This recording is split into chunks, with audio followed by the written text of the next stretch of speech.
안녕하세요, 여러분. 오늘도 저희 옛날 이야기 찾아와 주셔서 감사합니다. 구독과 좋아요 꼭 부탁드립니다.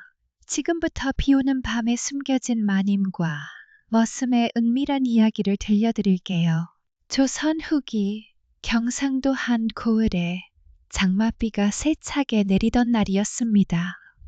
검은 구름이 하늘을 뒤덮고 천둥 소리가 세상을 울리니 마치 천지가 뒤집히는 듯 했지요.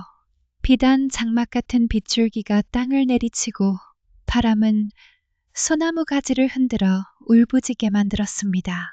이런 날씨에도 불구하고 한 가마가 험한 산길을 오르고 있었습니다.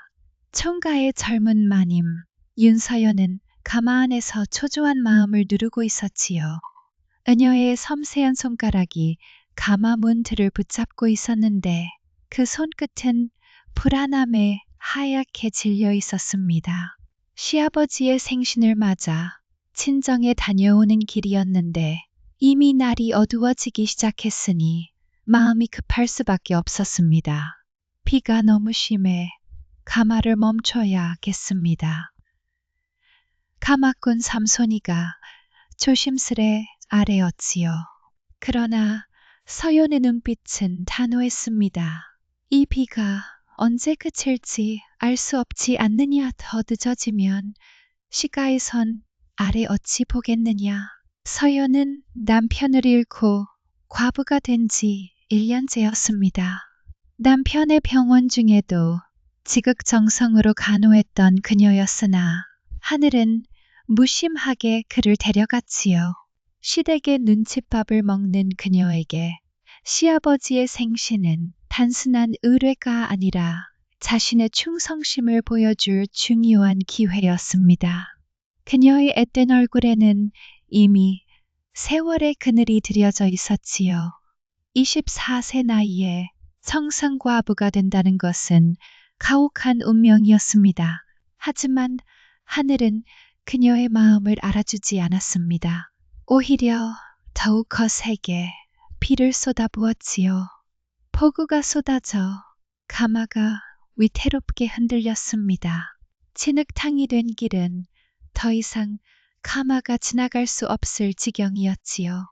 잎바퀴는 깊은 진창에 빠져 허우적거리고 가마꾼들은 온몸이 진흙투성이가 되어 안간힘을 쓰고 있었습니다. 가마가 더는 나아갈 수 이대로 가다가는 도랑에 빠질 수도 있사옵니다. 한 여복다니가 겁에 질린 목소리로 말했지요. 저여는 가마 문을 열고 밖을 내다보았습니다. 안개처럼 내리는 빗줄기 사이로 세상이 온통 흐릿하게 보였습니다. 땅은 이미 물바다가 되었고 길은 온데간데 없이 사라져버렸지요. 귀한 비단 치마는 이미 빗물에 젖어 무거워졌고 정갈하게 틀어올린 머리도 빗물에 흘러내리기 시작했습니다. 저연의 눈빛에 불안감이 스쳐 지나갔지요. 이 산골짜기에서 하룻밤을 어찌 보낸단 말이냐. 그때였습니다. 저 멀리 어둠 속에서 희미한 불빛 하나가 깜빡이는 게 보였지요. 마치 어둠 속의 등불처럼 그 불빛은 서연에게 희망을 주었습니다. 저곳으로 가보자. 복단아, 뒤따르거라. 저연은 한 여복단이와 함께 비를 맞으며 그 불빛을 향해 달려갔습니다. 옷이 순식간에 흠뻑 젖었지만 여기서 밤을 지새울 수는 없는 노릇이었지요. 그녀의 하얀 발은 진흙길에 더럽혀졌고 고운 얼굴에는 빗물이 강물처럼 흘러내렸습니다. 불빛을 향해 뛰어간 그곳은 작은 초가집이었습니다. 푸른 소리피 지붕을 덮고 황토벽 이 빗물에 젖어 윤기가 흐르고 있었지요. 저연은 조심스럽게 문을 두드렸습니다. 처음에는 작게 그리고 점점 더 크게 두드렸습니다. 누구십니까? 거친 남자의 목소리가 안에서 들려왔습니다. 이어서 문이 삐걱 열리는 소리와 함께한 남자가 나타났지요. 그 순간 서연은 숨을 멈추었습니다. 눈앞에 서 있는 사람은 다름 아닌 강도윤 예전 송가에서 일했던 머슴이었기 때문입니다. 한때 송가의 가장 성실한 머슴이었던 그가 어째서 이런 외딴 산골에 살고 있는 것인지 서연은 의아했습니다. 이게 누구신가? 송가댁 마님이 아니십니까? 강도윤의 눈에도 놀라움이 가득했습니다. 그의 거친 손에는 촛불이 들려 있었고 그 불빛 아래 서연의 젖은 모습이 환하게 비추어졌지요. 서연은 순간 자존심이 상했지만 이내 고개를 들고 당당하게 말했습니다. 비를 피할 곳이 없어들렀다. 하룻밤만 강도윤은 한참 동안 그녀를 바라보더니 조용히 문을 열었습니다. 그의 눈빛에는 복잡한 감정이 어려 있었지요. 들어오시지요. 비록 누추한 곳이지만 하룻밤 머무르시기에는 부족함이 없을 것입니다. 초가집안은 의외로 깨끗하고 정갈했습니다. 한쪽 벽에는 낡은 검이 걸려 있었고 다른 한쪽에는 몇 권의 책이 쌓여 있었지요. 마당에서 흘러들어온 물기로 마루가 촉촉했지만 방 안은 따뜻했습니다. 아궁이에서 타오르는 장작불이 그 작은 공간을 포근하게 감싸고 있었지요. 서연은 방 안으로 들어서며 주변을 살폈습니다. 머슴의 집이라고 생각했던 것과는 달리 그곳에는 묘한 품격이 느껴졌습니다. 옷이 다 젖으셨습니다. 이걸 입으시지요. 강도윤이 낡은 옷 한 벌을 내밀었습니다. 조금은 거친 무명천이었지만 깨끗이 빨아둔 냄새가 났지요. 서연은 잠시 망설이다 그 옷을 받아들었습니다. 한여복 단위도 마찬가지로 옷을 건네받았지요. 먼저 갈아입으시오. 저는 밖에 있겠습니다. 강도윤이 밖으로 나가자 서연은 한여와 함께 젖은 옷을 벗고 건넨 옷으로 갈아입었습니다. 거친 무명 옷이 피부에 닿는 느낌이 낯설었지요. 평소라면 결코 입지 않았을 천한 옷이었지만 지금은 그것이 그저 고마울 뿐이었습니다. 서연은 고운 손으로 옷자락을 만지작거리며 생각에 잠겼습니다. 어찌하여 송가의 머슴이었던 자가 이런 곳에 살고 있는 것인지 궁금증이 일었지요. 강도윤의 목소리에 서연은 정신을 차렸습니다. 강도윤이 들어오며 작은 상을 들고 왔습니다. 그 위에는 소박한 저녁거리가 놓여 있었지요. 말린 나물과 간장, 그리고 쌀밥 한 그릇이었습니다. 비록 소박했으나 배고픈 서연과 복단에게는 귀한 음식이었지요. 먹을 것이 변변찮습니다만 배고프실 테니 드십시오. 서연은 조심스레 밥을 먹기 시작했습니다. 나물의 맛이 진하고 구수했지요. 그녀의 눈에 의외의 놀라움이 스쳤습니다. 맛이 좋구나. 내가 직접 만든 것이냐. 강도윤은 조용히 고개를 끄덕였. 그는 자신은 먹지 않고 두 여인을 바라볼 뿐이었지요.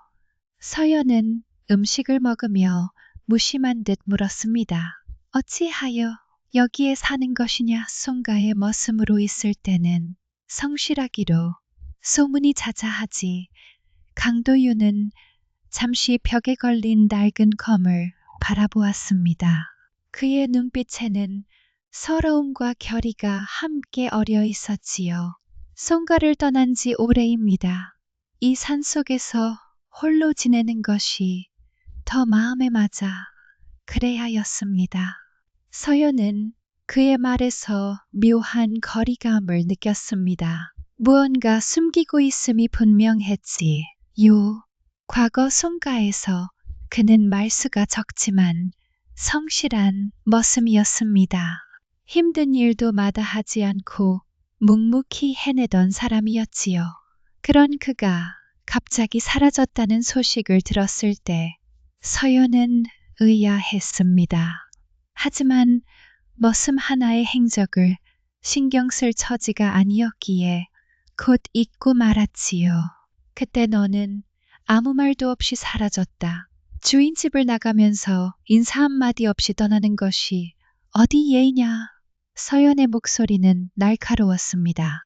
그러나 그 안에는 묘한 서운함이 숨어 있었지요. 강도유는 피식 웃었습니다. 그의 눈가에 주름이 잡히며 까맣게 그을린 얼굴이 더욱 깊은 인상을 주었습니다. 마님께서 나 같은 머슴이 떠난 일을 왜 그리 새삼 궁금해 하시나이까?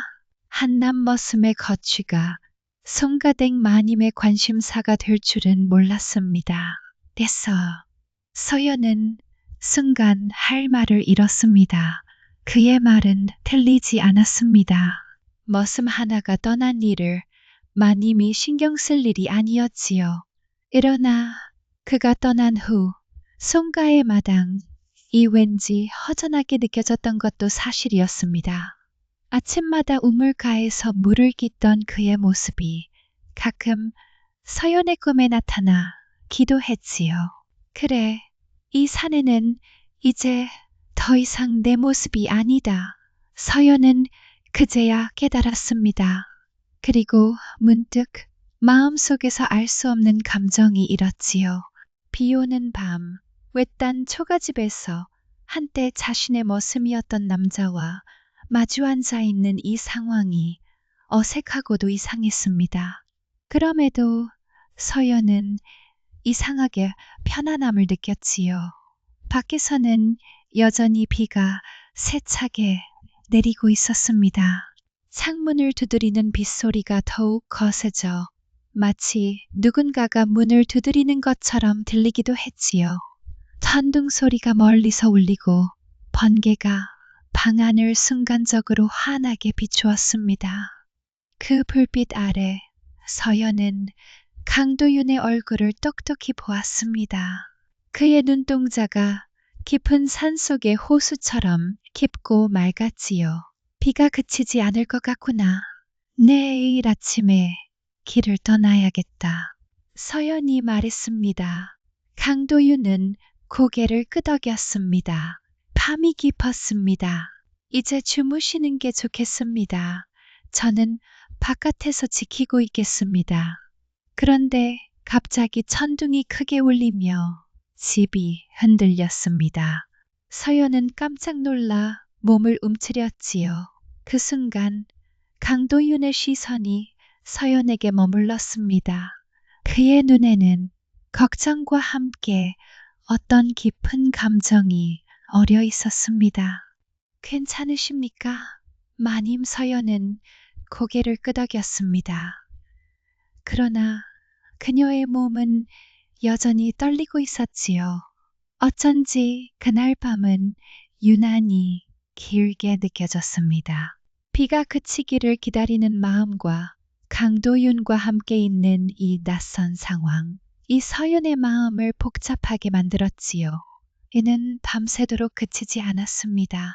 창문 너머로 들리는 빗소리가 마치 자장가처럼 방 안을 채웠지요. 서연은 복단이가 곁에서 잠든 것을 확인하고 조용히 문 쪽을 바라보았습니다. 강도윤은 문 밖에서 지키고 있다 했지만 그 역시 비에 젖어 있을 텐데 하는 걱정이 들었지요. 그녀는 한참을 고민하다 조심스레 일어났습니다. 문을 살짝 열자 차가운 밤 공기가 스쳐왔습니다. 그런데 그곳에 강도윤은 보이지 않았지요. 서연은 의아한 마음으로 마루 끝까지 나아가 주변을 살폈습니다. 그때였습니다. 비에 젖은 마당을 바라보니 처마 아래 강도윤이 앉아 있는 것이 보였지요. 그는 한쪽 손에 작은 나무 조각을 들고 다른 한쪽 손으로는 칼을 쥔 채 무엇인가를 새기고 있었습니다. 아직 자지 않고 무엇을 하는 것이냐? 서연의 물음에 강도윤은 깜짝 놀라 고개를 들었습니다. 그의 손이 무의식적으로 나무 조각을 감추려 했지요. 마님, 아직 주무시지 않으셨습니까? 별것 아닙니다. 그저 밤이 길어 시간을 보내고 있었을 뿐입니다. 서연은 그가 감추려 한 나무 조각이 궁금했습니다. 천둥이 다시 한번 크게 울렸지요. 번개의 섬광이 그들을 비추었고 서연은 순간 몸을 떨었습니다. 여기와 앉으시지요. 비에 맞으실라 강도윤이 자리를 내어주었습니다. 서연은 잠시 망설이다가 그 옆에 앉았지요. 둘 사이의 거리는 가까웠지만 서로의 마음 사이에는 보이지 않는 벽이 있는 듯 했습니다. 차가운 밤 공기가 스쳐가며 서연의 머리카락을 살짝 흩날렸지요. 그것이 무엇이냐? 서연이 강도윤의 손에 있는 나무 조각을 가리켰습니다. 그는 잠시 머뭇거리다가 조심스럽게 그것을 내보였지요. 작은 꽃 모양을 새겨놓은 나무빗이었습니다. 조인이 심심할 때 만드는 것입니다. 별것 아니니 보시지 마십시오. 그러나 서연의 눈에는 그 빛에 섬세한 무늬가 아름답게 보였습니다. 누군가를 위해 정성껏 만든 듯한 정교함이 느껴졌지요. 좀 시가 좋구나. 내가 이런 재주가 있었는지 몰랐다. 서연이 감탄했습니다. 강도윤의 거칠고 투박한 손이 어떻게 이렇게 섬세한 작품을 만들 수 있는지 신기했지요. 그는 빗을 만지작거리며 조용히 말했습니다. 손가에 있을 때부터 틈틈이 했던 일입니다. 다만 아무에게도 보여드리지 않았을 뿐이지요. 서연은 문득 궁금해졌습니다. 이 남자가 손가를 떠난 진짜 이유가 무엇인지 알고 싶었지요. 뜬말로 어찌하여 손가를 떠났느냐? 진실을 말해보아라. 강도윤은 한동안 침묵했습니다. 그의 눈빛이 흔들리는 것이 보였지요.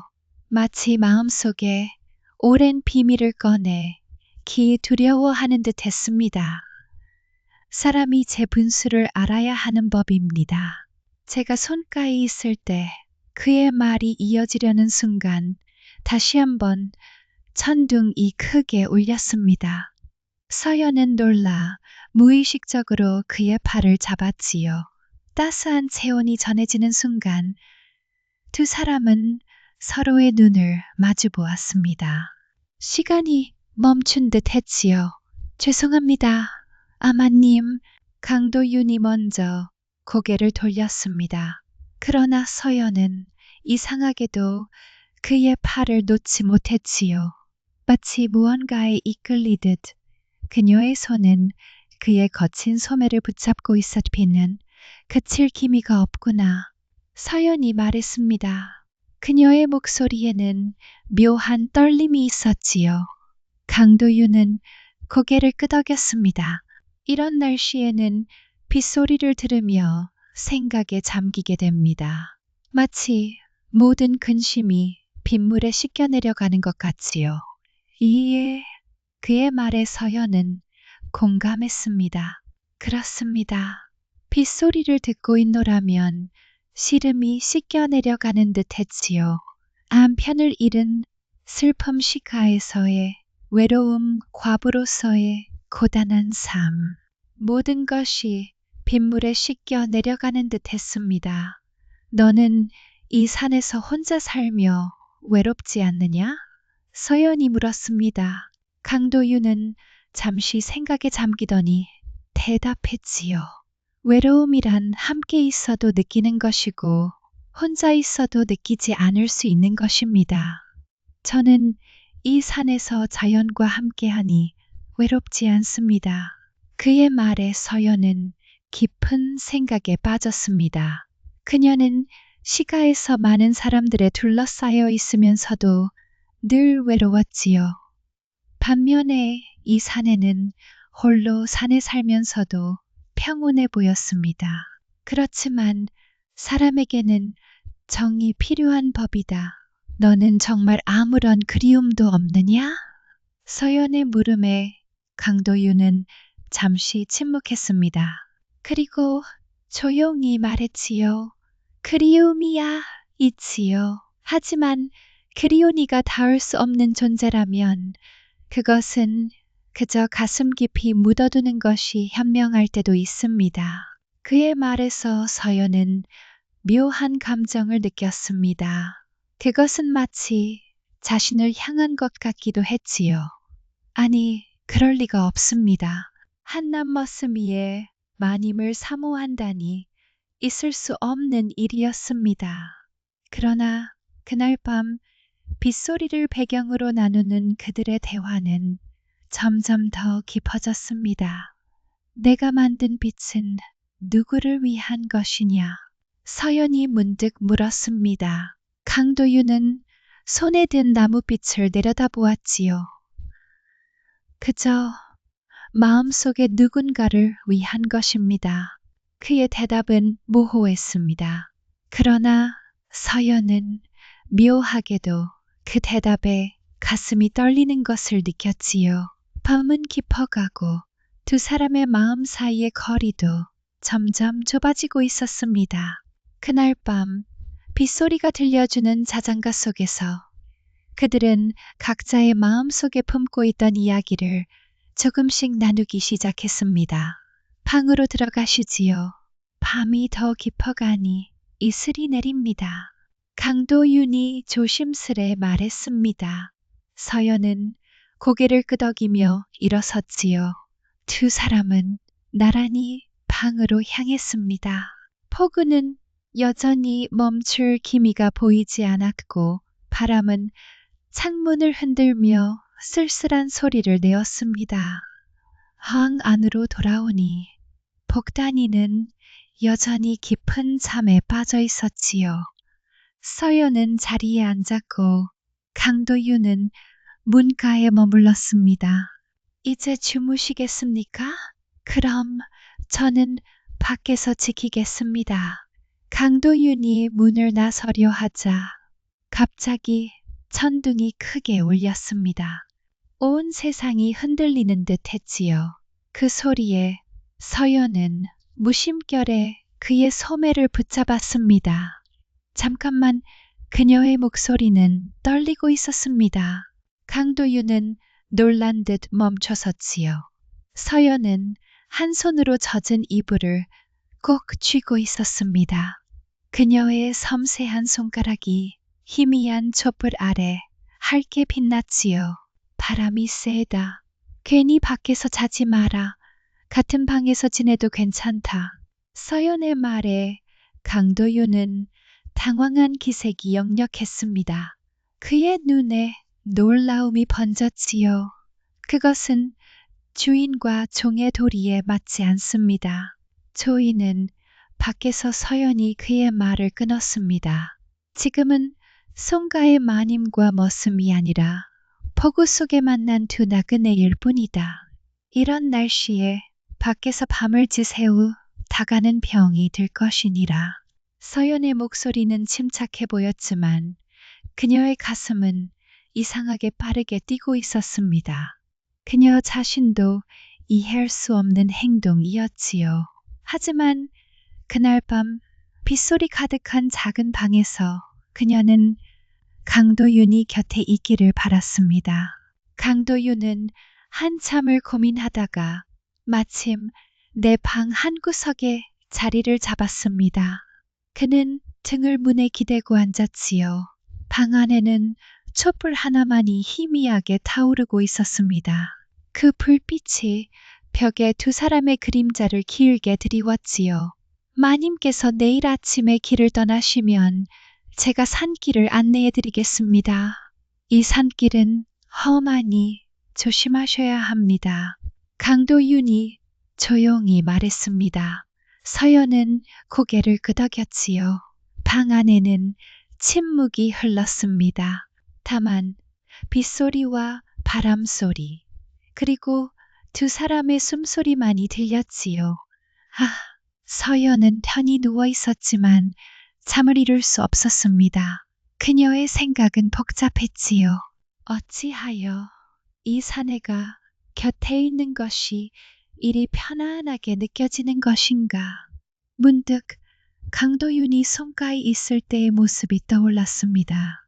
그는 언제나 묵묵히 자신의 일을 해냈지요. 다른 머슴들이 게으름을 피울 때도 그는 성실하게 일했습니다.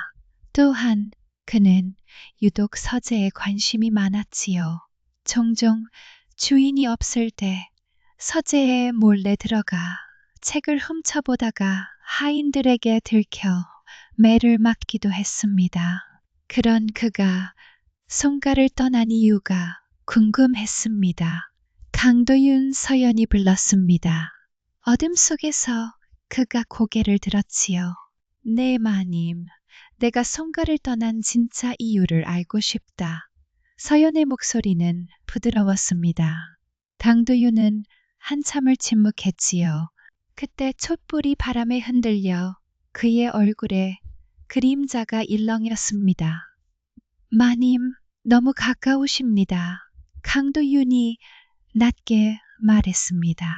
서연은 자신도 모르게 그에게 더 가까이 다가가 있었지요. 그녀는 그의 눈을 똑바로 바라보았습니다. 너는 나를 피하는 것이냐? 서연의 목소리는 조용했지만 단단했습니다.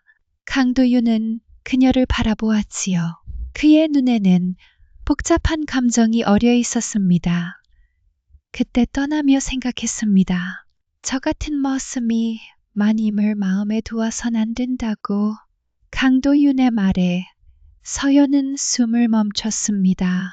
그의 말은 자신의 예상을 넘어선 것이었지요. 머슴이 마님을 사모한다니 있을 수 없는 일이었습니다. 그러나 서연의 마음속에서는 이상하게도 기쁨이 일었지요. 어찌 그런 마음을 품을 수 있었느냐. 서연의 목소리가 떨렸습니다. 강도윤은 고개를 숙였지요. 죄송합니다, 마님. 송가의 종으로 있을 때 서재 창가에서 책을 읽으시던 마님의 모습을 우연히 보았습니다. 그때부터 마음이 흔들렸습니다. 아침마다 마님이 드실 우물물을 가장 먼저 기르고 마님이 지나가실 길을 깨끗이 쓸었지요. 하지만 그것이 죄라는 것을 알았습니다. 그래서 송가를 떠났습니다. 그의 말에 서연은 잠시 말을 잇지 못했습니다. 그녀는 이제야 그가 왜 갑자기 송가를 떠났는지 이해했지요. 그리고 왜 그가 항상 자신의 눈길을 피했는지도 알게 되었습니다. 어리석은 자로구나. 서연이 조용히 말했습니다. 그녀는 그에게 한 걸음 더 다가섰지요. 강도윤은 뒤로 물러서려 했으나 이미 그의 등 뒤에는 벽이 있었습니다. 마님, 송가의 기유를 생각하십시오. 주인과 종의 도리가 있으니 서연은 손을 들어 그의 말을 멈추게 했습니다. 그녀의 눈에는 이전에 없던 결연함이 깃들어 있었지요. 내 말을 들어라. 이곳은 송가가 아니다. 여기에는 주인도 종도 없다. 단지 두 사람이 있을 그녀의 말에 강도윤은 할 말을 잃었습니다. 그의 눈에는 혼란과 그리움이 함께 얼어 있었지요. 서연은 천천히, 아주 천천히 그에게 다가갔습니다. 그녀의 손끝이 그의 얼굴을 스쳤지요. 강도윤의 거친 피부가 그녀의 섬세한 손가락에 닿았습니다. 그 순간 모든 것이 멈춘 듯 했습니다. 빗소리마저 멀어진 듯 했지요. 세상에는 오직 그들 둘만이 존재하는 것 같았습니다. 마님, 강도윤이 마지막으로 그녀를 말리려 했으나 그 말이 끝나기도 전에 서연은 조용히 그의 품에 몸을 기댔습니다. 그녀의 머리카락에서는 은은한 향이 났지요. 강도윤은 잠시 몸이 굳었다가 조심스럽게 팔을 들어 그녀를 감쌌습니다. 이 밤이 지나면 모든 것이 꿈이었다고 생각하자 서연이 속삭였습니다. 그 말에 강도윤의 품은 더욱 단단해졌지요. 그는 그녀를 꼭 안았습니다. 마치 오랫동안 그리워했던 사람을 마침내 만난 듯한 감정이 그의 가슴을 가득 채웠습니다. 폭우는 여전히 세차게 내리고 있었지만 그들의 마음속에는 따스한 봄날이 찾아온 듯 했습니다. 복단이는 여전히 깊은 잠에 빠져 있었고 세상은 그들만의 시간을 방해하지 않았지요. 그날 밤 작은 초가집에서 신분의 벽을 넘어 두 사람의 마음이 하나가 되었습니다. 테리스과 새벽이 밝아오고 있었습니다. 창문 너머로 비의 세기가 약해진 것이 느껴졌지요. 서연은 눈을 뜨고 주변을 살펴보았습니다. 강도윤은 이미 자리에 없었고 복단이는 여전히 깊은 잠에 빠져 있었습니다. 그녀는 조용히 일어나 온 매무새를 가다듬었지요. 문을 열고 밖으로 나가니 아침 안개 가운 산을 감싸고 있었습니다. 잎은 그쳤지만 땅은 여전히 젖어 있었지요. 잔새들이 지저귀는 소리가 들려왔고 아침 햇살이 구름 사이로 비쳐들어왔습니다. 서연은 마당을 둘러보았습니다. 그곳에 강도윤이 물을 깃고 있었지요. 일찍 일어났구나. 서연이 다가가 말했습니다. 강도윤은 깜짝 놀라 고개를 들었지요. 그의 눈에는 어젯밤의 감정이 아직 남아 있었습니다. 길을 떠나실 준비를 하시려나 하여 아침물을 길어왔습니다. 서연은 그의 얼굴을 바라보았습니다. 햇살 아래 그의 얼굴은 더욱 단단해 보였지요. 거친 솜 까맣게 그을린 피부 깊은 눈매, 그는 분명 머슴의 모습이었습니다. 그러나 어젯밤 그의 품에 안겼을 때 느꼈던 그 따스함과 안정감은 어떤 귀한 비단보다도 값진 것이었지요. 강도윤, 서연이 불렀습니다. 그는 고개를 들어 그녀를 바라보았지요. 너를 데리고 가겠다.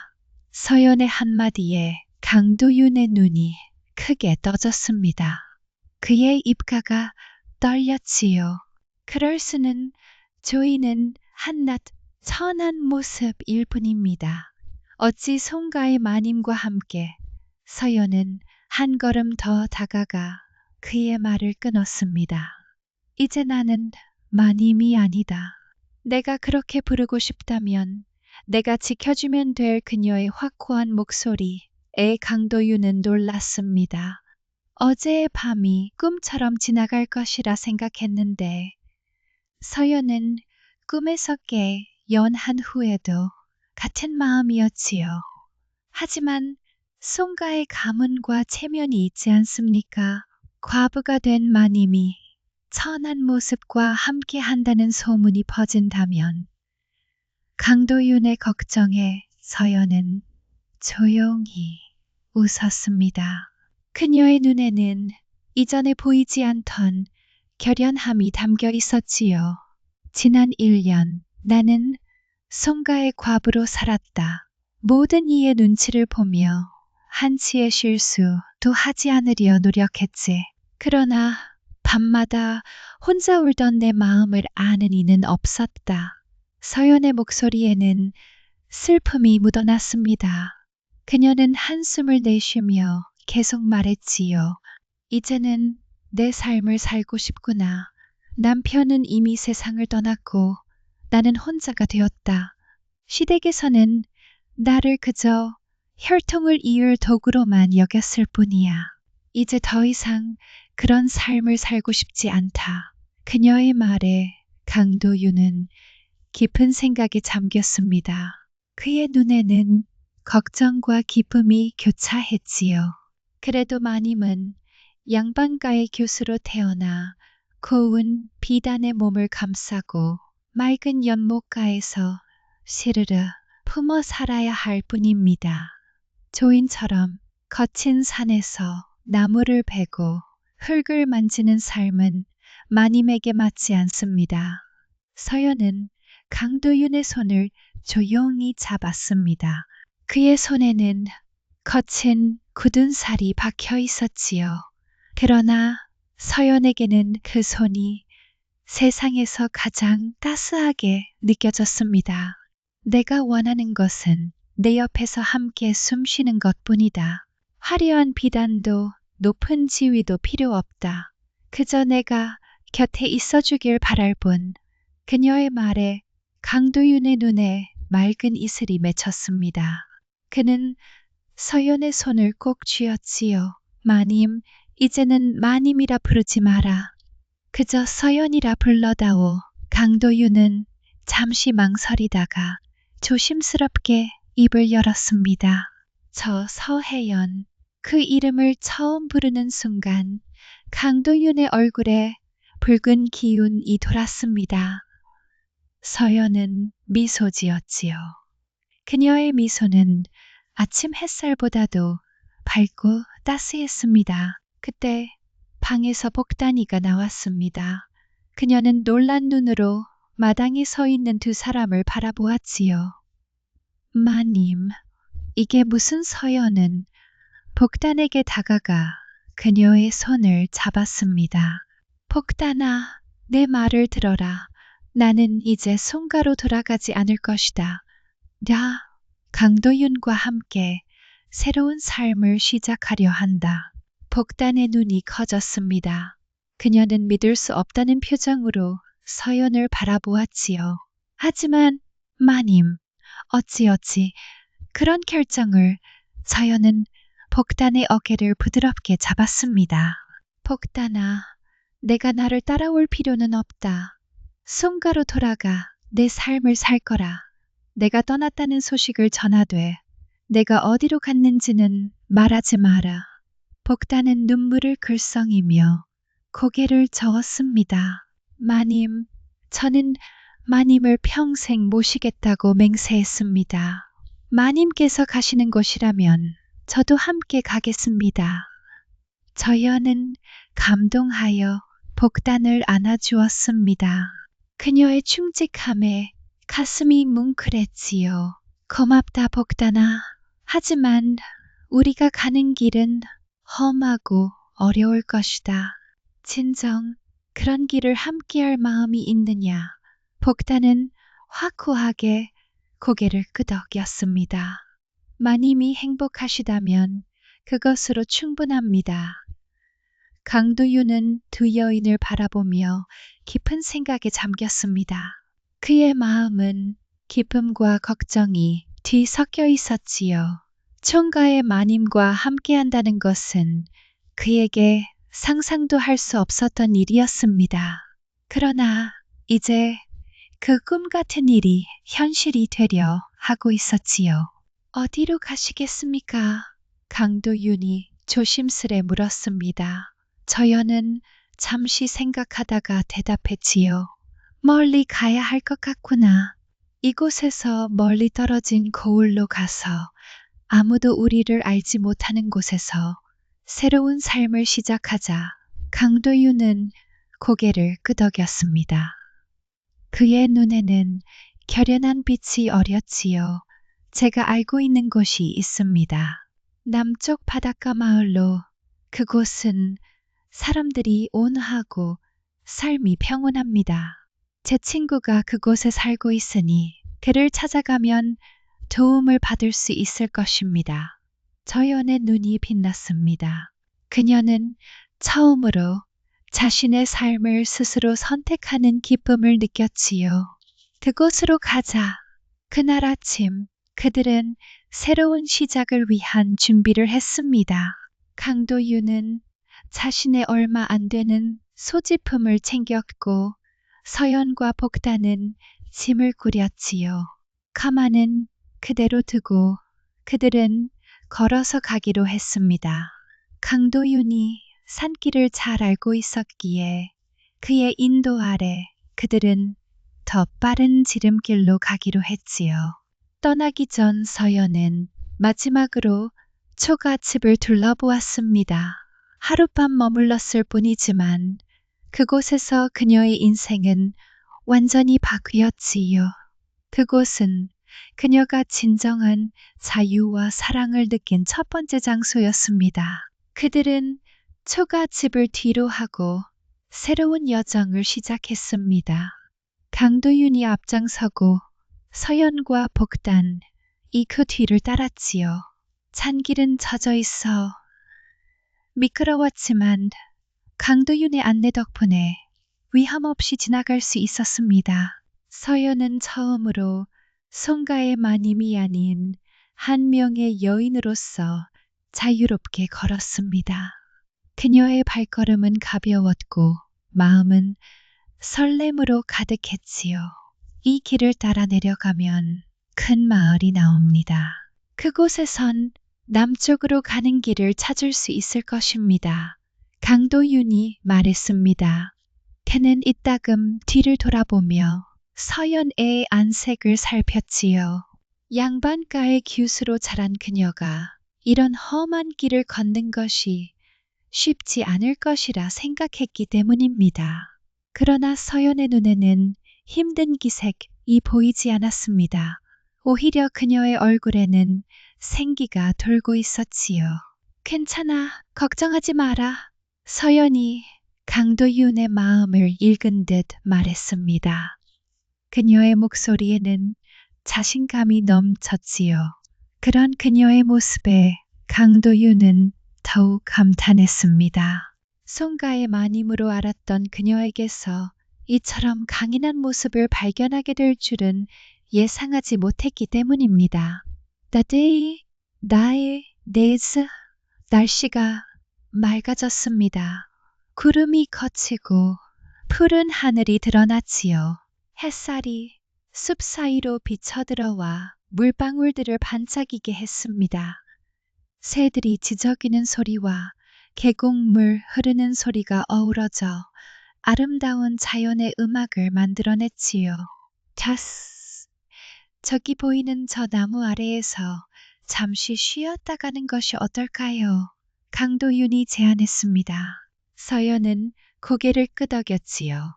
그들은 큰 참나무 아래에 자리를 잡고 앉았습니다.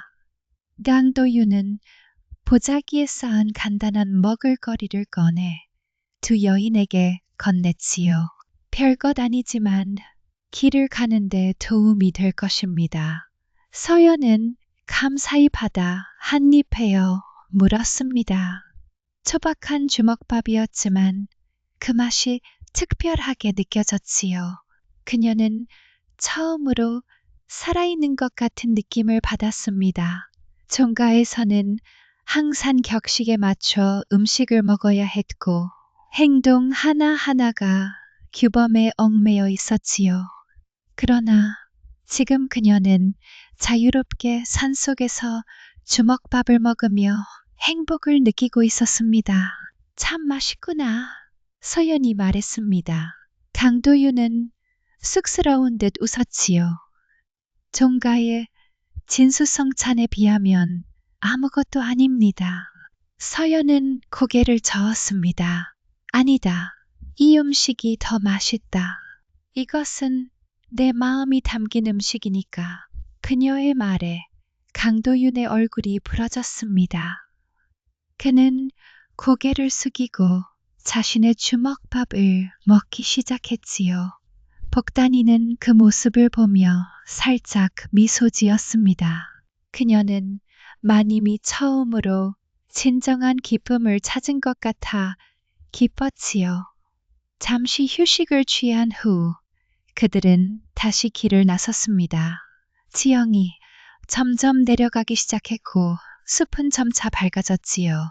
멀리서 발구름 소리와 사람들의 말소리가 들려왔습니다.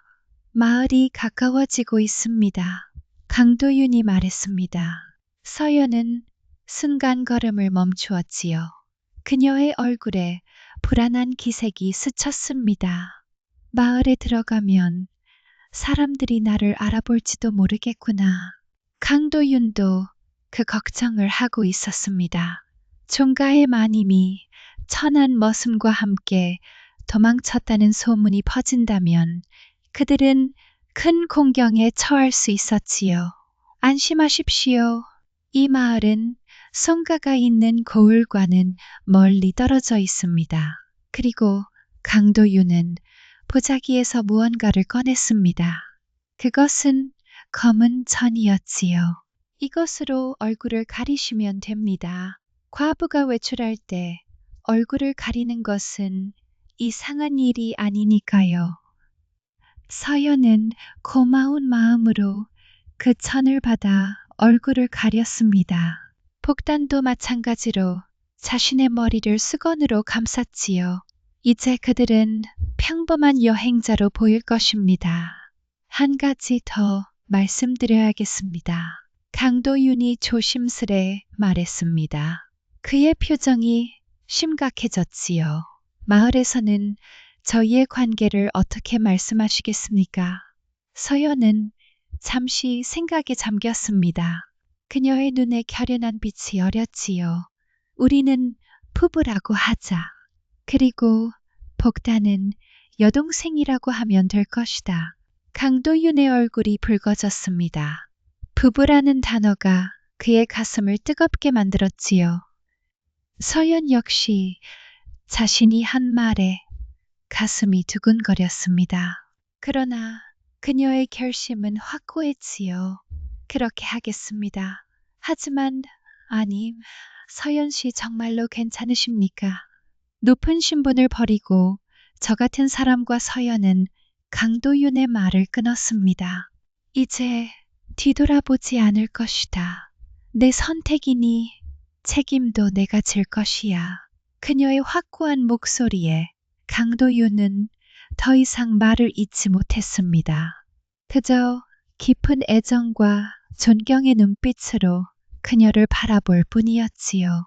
그들은 마침내 마을에 도착했습니다. 시장은 사람들로 북적였고 다양한 물건들이 거르르고 있었지요. 강도윤은 두 여인을 안전한 곳으로 인도했습니다. 그들은 작은 주막에 들어가 잠시 쉬기로 했지요.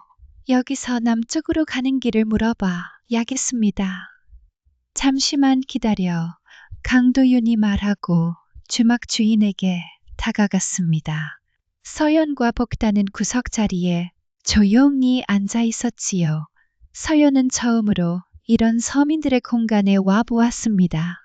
왁자지껄한 대화 소리, 음식 냄새, 사람들의 투박한 웃음소리, 모든 것이 낯설었지만 동시에 생동감이 느껴졌습니다. 잠시 후 강도윤이 돌아왔습니다.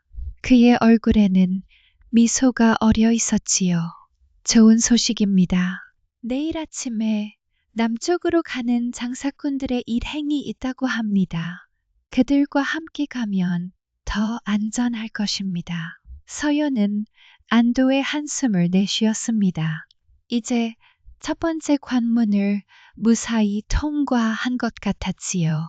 그러나 갑자기 주막문이 열리며 여러 명의 관원들이 들어왔습니다.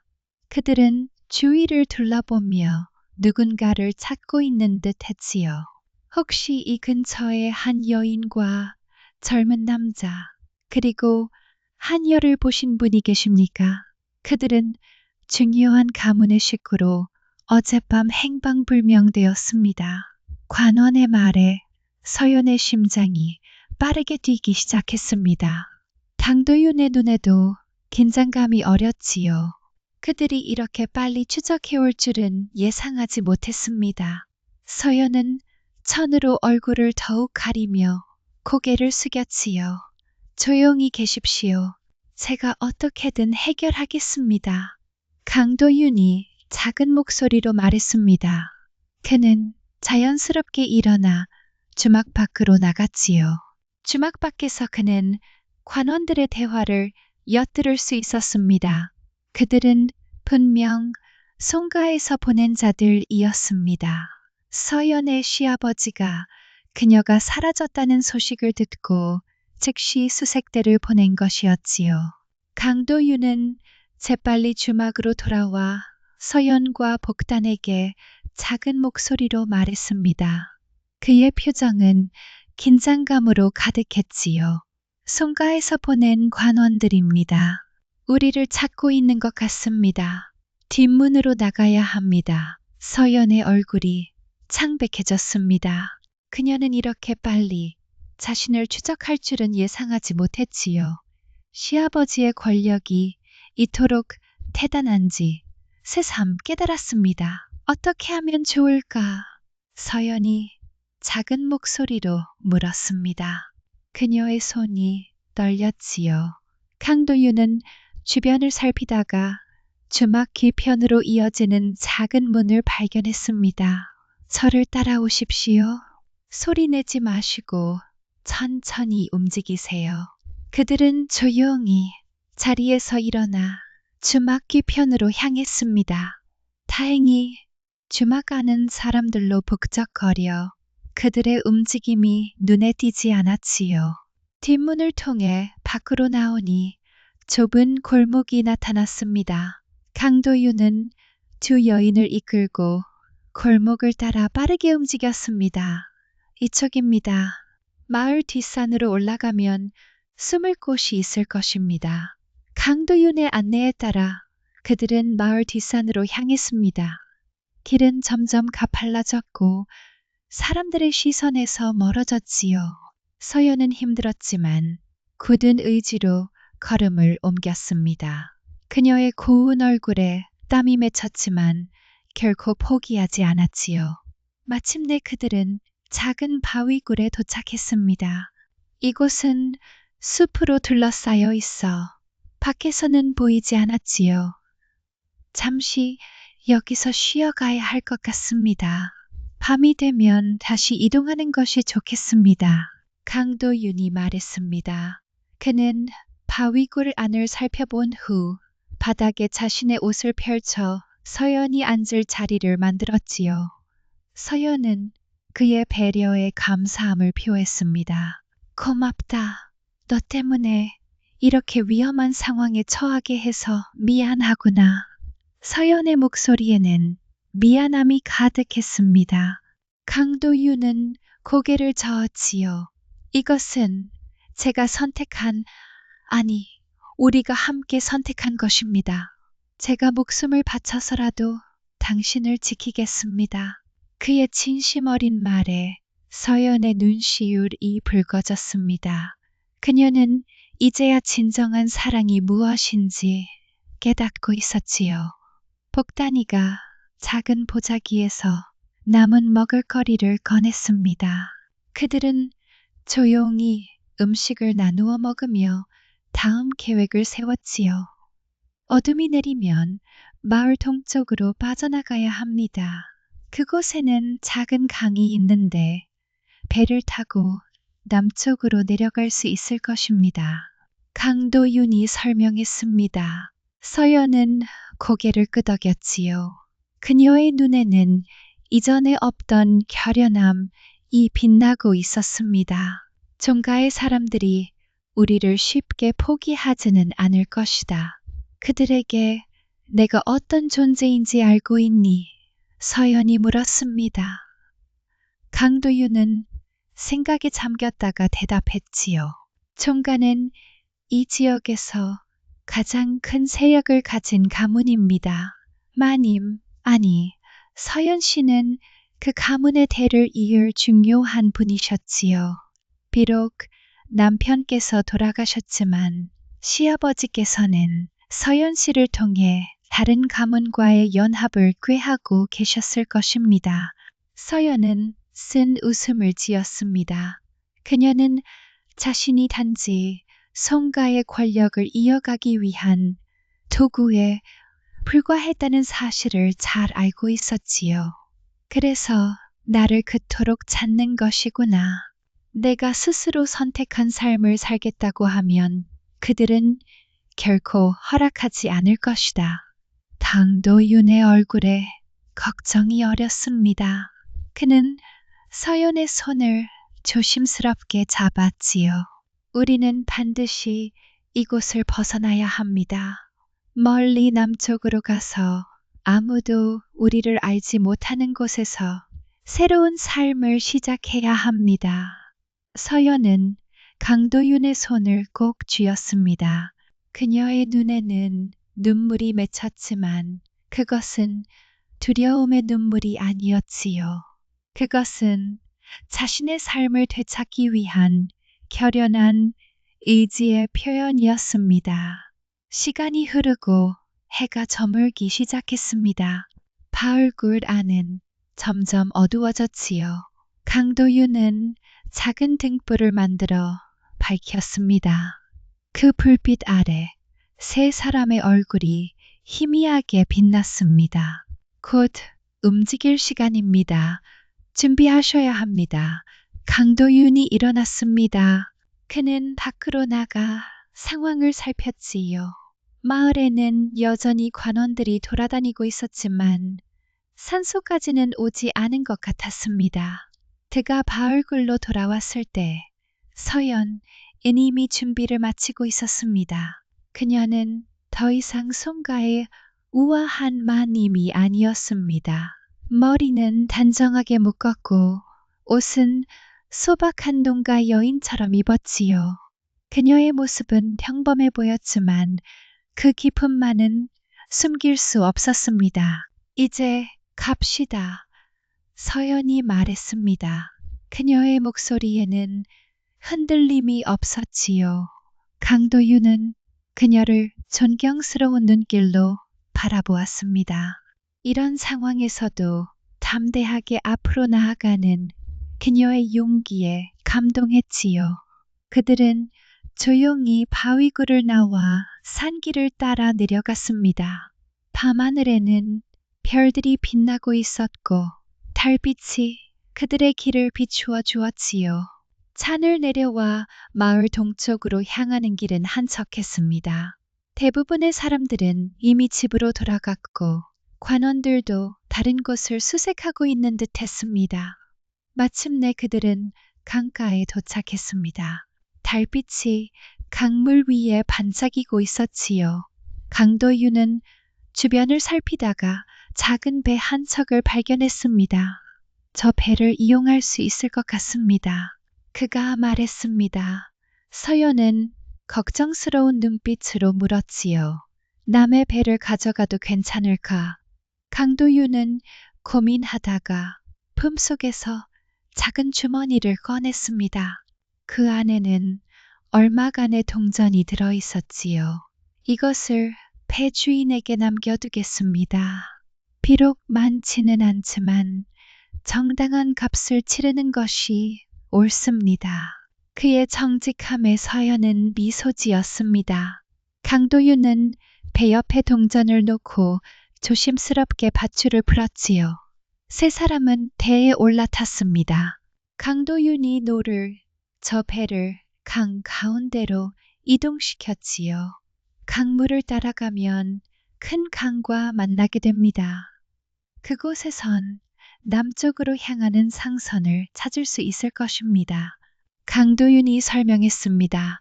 서연은 강물 위에 비친 달을 바라보았지요. 앤야의 마음은 이상하게도 평온했습니다. 비록 불확실한 미래가 그들을 기다리고 있었지만 그녀는 처음으로 자신의 의지로 선택한 삶을 살고 있다는 기쁨을 느꼈지요. 함께 있으면 모든 일이 잘 될 거야. 서연이 작은 목소리로 말했습니다. 강도윤은 그녀를 바라보며 따뜻하게 미소 지었지요. 복단도 고개를 끄덕이며 두 사람을 응원했습니다. 달빛 아래 작은 배는 강물을 따라 조용히 흘러갔습니다. 그들의 새로운 인생이 시작되고 있었지요. 날이 밝아올 무렵 그들의 작은 배는 큰 강과 만나는 지점에 도착했습니다. 물 한 개가 강 위에 부드럽게 피어올랐고 멀리서 상선들의 모습이 희미하게 보였지요. 강도윤은 노를 저으느라 밤새 잠을 이루지 못했지만 그의 눈빛은 여전히 선명했습니다. 서연은 그런 그를 걱정스럽게 바라보았습니다. 밤새 쉬지 않고 노를 저었구나. 이제 그만 쉬어야 하지 않겠느냐. 서연의 다정한 걱정에 강도윤은 미소를 지었습니다. 그의 거친 손은 물집이 잡혀 있었지만 그는 아픔을 내색하지 않았지요. 괜찮습니다.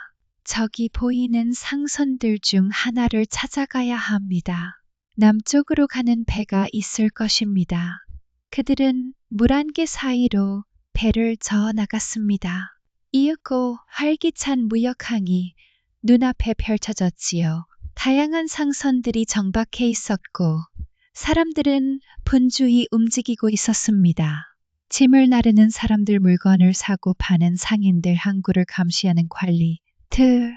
그 속에서 그들은 작은 존재에 불과했습니다. 강도윤은 조심스럽게 배를 한 구석에 대었습니다. 그들은 조용히 배에서 내려 항구 주변을 살폈지요. 많은 사람들 사이에서 그들을 찾기는 어려울 것이라는 생각에 안도감이 들었습니다. 저곳에 사람들이 모여 있습니다. 아마도 남쪽으로 가는 배를 구하는 곳일 것입니다. 강도윤이 손짓하며 말했습니다. 그들은 조심스럽게 사람들이 모인 곳으로 향했지요.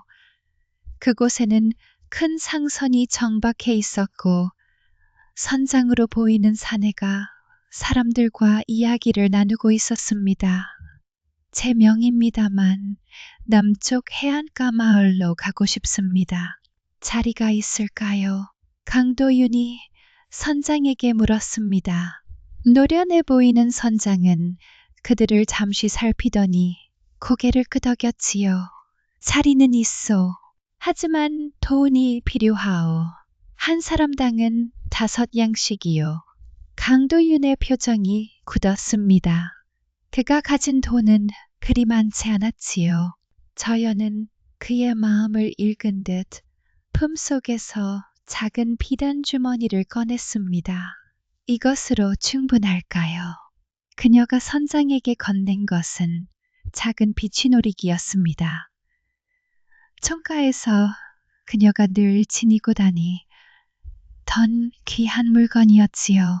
선장은 그것을 자세히 살펴본 후 눈을 빛냈습니다. 남소, 어서 오르시오. 한 시즌 후에 출발할 것이오. 선장의 말에 그들은 안도의 한숨을 내쉬었습니다. 드디어 그들은 멀리 남쪽으로 갈 수 있게 된 것입니다. 저연은 강도윤을 바라보며 환하게 웃었지요. 그녀의 미소는 아침 햇살보다도 밝았습니다. 그들은 배에 올라 한 구석에 자리를 잡았습니다. 다른 승객들도 하나 둘 올라오기 시작했지요. 다양한 사람들이 각자의 사연을 안고 남쪽으로 향하고 있었습니다. 장사꾼, 농부, 떠돌이, 애인, 심지어 외국인까지. 그 속에서 그들은 그저 평범한 여행자로 보였습니다. 이제 정말 새로운 시작이구나. 저연, 이 작은 목소리로 말했습니다. 그녀의 눈에는 기대와 설렘이 어려 있었지요. 강도윤은 고개를 끄덕였습니다. 남쪽 바닷가 마을에 도착하면 제 친구를 찾아갈 것입니다. 그는 좋은 사람이니 우리를 도와줄 것입니다. 복단이가 물었습니다. 그곳에서는 어떻게 지내실 생각이십니까? 강도윤은 진지한 표정으로 대답했습니다. 처음에는 어려울 것입니다. 하지만 제가 가진 기술로 먹고 살 수 있을 것입니다.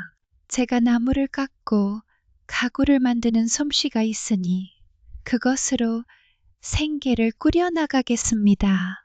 저연은 그의 손을 꼭 잡았습니다. 그녀는 이제 성가의 마님이 아닌 한 명의 여인으로서 사랑하는 사람과 함께 살아갈 준비가 되어 있었지요. 함께라면 어떤 어려움도 이겨낼 수 있을 거야. 배가 출발할 시간이 다가왔습니다. 천원들이 분주히 움직이며 닻을 올리고 돛을 폈지요. 바람이 돛을 가득 채우자 배는 천천히 항구를 벗어나기 시작했습니다. 늦선려, 늦어 점점 멀어지는 육지를 바라보았습니다. 그곳에는 그녀의 과거가 있었지요. 종가의 규율 과부로서의 고통, 자유 없는 산, 그 모든 것이 이제 그녀의 삶에서 사라지고 있었습니다. 후회하지 않으십니까, 가? 강도윤이 조심스레 물었습니다. 저연은 고개를 저었지요. 아니, 전혀. 이것이 내가 진정으로 원하던 삶이야. 그녀의 확신에 찬 목소리에 강도윤은 마음이 편안해졌습니다. 그는 그녀의 손을 더 꼭 잡았지요. 배는 점점 속도를 내어 남쪽으로 향했습니다. 파도가 배의 옆구리를 치고 갈매기들이 그들을 따라 날아다녔지요. 저연은 처음으로 바다의 광활함을 느꼈습니다. 그것은 마치 그녀의 새로운 삶처럼 무한한 가능성을 품고 있었습니다. 오후가 되자 배는 이미 고향 땅에서 멀리 떨어져 있었습니다. 저연은 갑판에 서서 바다를 바라보았지요. 바람이 그녀의 머리카락을 흩날렸고 햇살이 그녀의 얼굴을 따뜻하게 비추었습니다. 강도윤이 그녀 곁에 다가와 섰지요. 괜찮으십니까? 그가 물었습니다. 저연은 미소 지었지요. 참 자유롭구나. 이런 느낌은 처음이야. 강도윤은 그녀의 말에 공감했습니다. 그도 송가의 머슴으로 지내던 시절 자유롭지 못했기 때문이지요. 그러나 이제 그들은 함께 자신들의 삶을 선택할 수 있게 되었습니다. 항해는 순조롭게 진행되었습니다. 해가 서쪽으로 기울기 시작했지요. 석양이 바다 위에 붉은 길을 그렸습니다. 저연과 강도윤은 그 아름다운 광경을 함께 바라보았지요. 아름답구나. 저연이 감탄했습니다. 강도윤은 고개를 끄덕였지요. 정말 아름답습니다. 하지만 당신만큼은 그의 솔직한 고백에 서연의 뺨이 붉어졌습니다.